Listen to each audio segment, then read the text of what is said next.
ये अभी कारसाज पे एक्सीडेंट हुआ है यहाँ पे। एक बात समझ में ये नहीं आती है कि हमें आखिर गुल अहमद का बायकॉट करना क्यों है। आज हर दूसरा बंदा ये बात कर रहा है, ये मशवरा दे रहा है एक दूसरे को कि गुल अहमद का बायकॉट करना चाहिए क्योंकि इसका ताल्लुक कारसाज रोड एक्सीडेंट से है, जिसका अभी तक कोई नतीजा या डिसीजन नहीं हो पाया। केस चल रहा है, केस कब तक चलेगा, क्या नतीजा निकलेगा ये तो देखते हैं, लेकिन आखिर गुल अहमद का बायकॉट क्यों, क्या ताल्लुक है गुल अहमद का इस वाक़े से। आखिर गुल अहमद का बायकॉट करने से हमें क्या मिलेगा। पता नहीं क्यों मुझे ऐसा लगता है कि हम बहुत आसान तरीके ढूंढते हैं। हम चाहते हैं कि किसी भी तरह किसी चीज़ का बायकॉट हो जाए ताकि हमारे दिल को तसल्ली हो और हम ये साबित कर सकें कि हम भी अपने मुल्क के लिए खड़े हैं। हम उन लोगों के साथ खड़े हैं जो कि विक्टिमाइज हुए हैं, हम उन लोगों के साथ खड़े हैं जिनकी जान चली गई इस हादसे में। लेकिन सबसे पहले ये समझने की ज़रूरत है कि गुल अहमद का इस एक्सीडेंट से क्या ताल्लुक है। क्या गुल अहमद का बायकॉट करने से कुछ हासिल होगा? क्या गुल अहमद का बायकॉट कर लेने से हमें हमारे दिल को तसल्ली के अलावा कुछ हमें मिल सकता है? तो सबसे पहले बात करते हैं नताशा दानिश की, जिनकी वजह से यह हादसा पेश हुआ, जिनकी गाड़ी के नीचे 4 लोग रौंद दिए गए।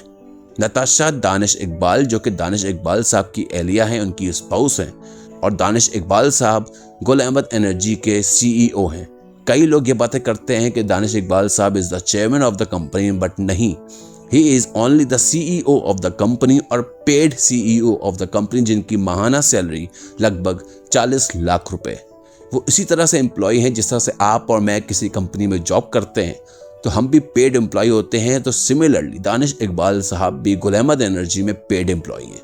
दानिश इकबाल साहब के खुद के 6 बिजनेसेस हैं जिसके वो खुद मालिक हैं, लेकिन गुल अहमद में उनका कोई शेयर नहीं है। गुल अहमद का इस एक्सीडेंट से कोई ताल्लुक नहीं है, और अगर बायकॉट कर भी देंगे तो गुल अहमद पाकिस्तान में बिकता कितना है।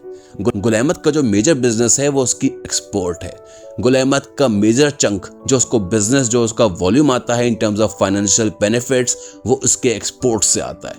पाकिस्तान में तो उसका बिजनेस ना होने के बराबर है। लेकिन खैर यहाँ पर बात बिजनेस की भी नहीं है, यहाँ पर बात है किसी ऐसी लोकल कंपनी का बायकॉट कर देना जिसका किसी भी हादसे से या किसी इंसिडेंट से कोई ताल्लुक नहीं है। ये बात बावर करवाना, लोगों को एजुकेट करना बहुत ज़रूरी है कि गुल अहमद एनर्जी का कारसाज रोड एक्सीडेंट से कोई ताल्लुक नहीं है।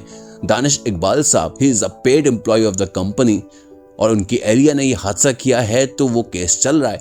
केस कब तक चलेगा, क्या नतीजा निकलेगा, दैट्स समथिंग एल्स। उसके लिए कोर्ट मौजूद है, लॉयर्स मौजूद हैं, जज मौजूद हैं, सबूत मौजूद हैं, डीड मौजूद है। जो कुछ भी हो सकता है वो इस केस में होगा, चाहे उनको सजा हो या मुल्क से फरार हो जाएं, ये अभी देखना बाकी है। तो मुझे देखते रहिए, सुनते रहिए। Thank you very much. अल्लाह हाफिज, टेक केयर।